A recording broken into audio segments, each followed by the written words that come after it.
ଯେପରି ଅନାୟାସରେ ଗୋଟିଏ ହାତରେ ଛତା ଧରେ, ସେପରି ଶ୍ରୀକୃଷ୍ଣ ନିଜ ଅଙ୍ଗୁଳି ଅଗ୍ରରେ ଗୋବର୍ଦ୍ଧନ ପର୍ବତକୁ ଉତ୍ତୋଳିତ କରି ଧରିଲେ।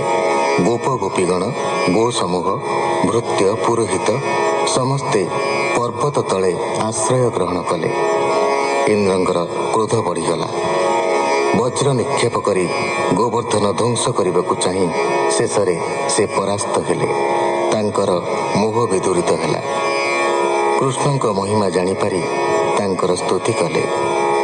ସେବେଠାରୁ ଇନ୍ଦ୍ରଙ୍କ ପୂଜା ସବୁଦିନ ପାଇଁ ବନ୍ଦ ରହିଲା ଏବଂ ପ୍ରଚଳିତ ହେଲା ଗୋବର୍ଦ୍ଧନ ପୂଜା। ଶୁକ ଉବାଚ ଶୁଣ ପାଣ୍ଡବ ଚୂଡ଼ାମଣି ନନ୍ଦନନ୍ଦନ କର୍ମବାଣୀ। ଗୋପୀ ଗୋପାଳେ ରୁଣ୍ଡ ହୋଇ କହନ୍ତି ନନ୍ଦକୁ ବସାଇ। ମନୁଷ୍ୟ ନୁହେଁ ତ ବାଳକ ଏହାର କର୍ମମାନ ଦେଖ। କେଉଁ ଦେବତା ଗୋପ୍ୟ ହୋଇ ଜନ୍ମ ହୋଇଲା ଦେହ ବହି। ଆମ୍ଭର ବଂଶେ ଜାତ ହୋଇ ହେମନ୍ତ ଦେଖିଲା ତ ନାହିଁ। 7 ବରଷ ତୋର ବାଳକରେ ତୋଳିଲା ଗିରିବର। ନଳିନୀ ଜେହ୍ନେ ଗଜ କରେ ପର୍ବତ ତୋଳିଲା ସଧିରେ। ଏବେ ତୋଳିଲା ଗିରିବର 7 ବରଷ ତ କୁମର। ଆମ୍ଭେ ପାଇଲୁ ମନେ ଶଙ୍କା ନନ୍ଦ ତୁ ଏଥେ ଥାଅ ଏକା। କିଏ ଅସୁର ତୋର କୋଳେ ଆମ୍ଭଙ୍କୁ ଗିଳି ବସେଳେ। ପଳାଇ ଯିବୁ ତୋର ପୁରୁ ତୋର ସୁତକୁ ଆମ୍ଭେ ଡରୁ। ଦଇବେ ଆମେ ରାଜଦ୍ରୋହୀ ଏ ପୁରେ ନ ରହିବୁ କେହି। ଯେତେ ଅସୁର ମଲେଥ ସମସ୍ତେ ରାଜା ଅମନାତ୍ୟ। ରାଜବୈରୀ ପଣ ହୋଇ କେ ପ୍ରଜା ନଗ୍ରେ ଥାଇ ରହି।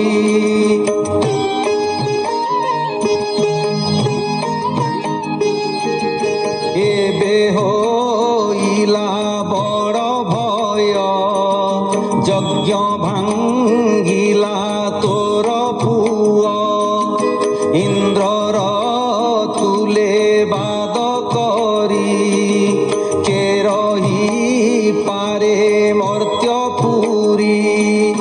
ନନ୍ଦ ବୋଇଲା ତାହା ଶୁଣି ଗୋପ ବଚନ ପରିମାଣି। ଶୁଣ ସକଳ ଗୋପଜନ ଗର୍ଗରୁ ଋଷିଙ୍କର ବଚନ। ପୁତ୍ରଙ୍କ ନାମ କର୍ମ କାଳେ ମୋତେ କହିଲେ ଏକ ମେଳେ। ବୋଇଲେ ତୋର ପୁତ୍ର କଥା ଜାଣଇ ଜନ୍ମର ବାରତା।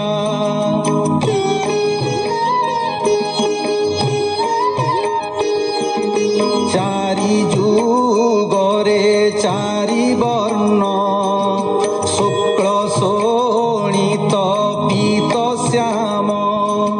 ପୂର୍ବେ ଏ ବସୁଦେବ ଘରେ ଜନ୍ମିଲା ଦେବକୀ ଉଦରେ।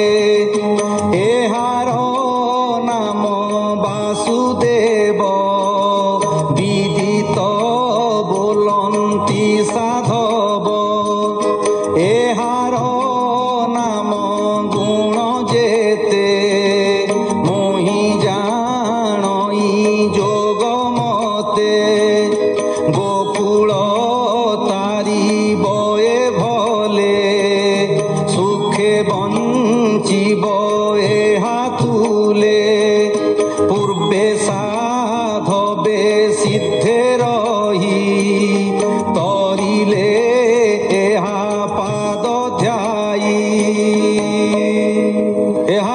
ବାଦେ ସେବା କରି ହେଳେ ତରିବେ ନର ନାରୀ।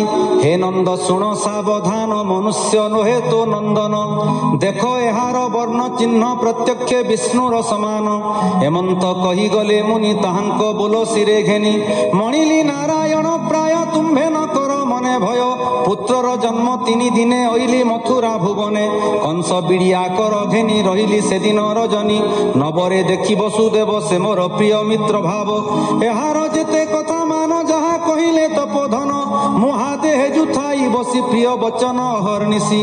ଆବର କଥା ଏକ ଶୁଣ କହି ଅଛନ୍ତି ତପୋଧନ। ଏ ପୁତ୍ର ଯେତେ ଯେତେ କଥା ଏଥକୁ ନ କରିବୁ ବ୍ୟଥା। ଯେତେ ଅରିଷ୍ଟ ତୋର ପୁରେ ମରିବେ ଯେତେକ ଅସୁରେ। ଏଥକୁ ନ ପାଇବୁ ଚିନ୍ତା ତୋ ପୁତ୍ର ପ୍ରତ୍ୟକ୍ଷ ବିଧାତା। ମୋତେ ଅଛନ୍ତି ଏତେ କହି ଏଥକୁ ନ ବିଚାର କେହି। ହେମନ୍ତ ନନ୍ଦ ମୁଖୁ ଶୁଣି ଗର୍ଗ ବଚନ ମନେ ଗୁଣି। ନନ୍ଦ ବଚନେ ମନ ଦେଇ ଶଙ୍କା ଛାଡ଼ିଲେ କୃଷ୍ଣେ ଚାହିଁ। ଆନନ୍ଦେ ଆଲିଙ୍ଗନ କରି ମାୟା ମୋହିଲେ ନରହରି। ଗୋପାଳେ ହୋଇଲେ ହରସ କୃଷ୍ଣଙ୍କୁ ଚାହିଁ ହସ ହସ। ଆନନ୍ଦେ ଶିରେ କର ଦେଇ ବୋଲନ୍ତି କୃଷ୍ଣ କର ତ୍ରାହି। ହରି ଚରଣ ଆଶ୍ରେ କର ଆଉ ନଥିବ ଦୁଃଖ ଘୋର। ବୋଲଇ ଦାସ ଜଗନ୍ନାଥ ଗୀତ ପ୍ରବନ୍ଧେ ଭାଗବତ। ଇତି ଶ୍ରୀମଦ୍ ଭାଗବତେ ମହାପୁରାଣେ ପାରମହଂସ୍ୟାଂ ସଂହିତାୟାଂ ଦଶମ ସ୍କନ୍ଧେ ପୂର୍ବାର୍ଧେ ସପ୍ତବିଂଶୋऽଧ୍ୟାୟः। ସୁକ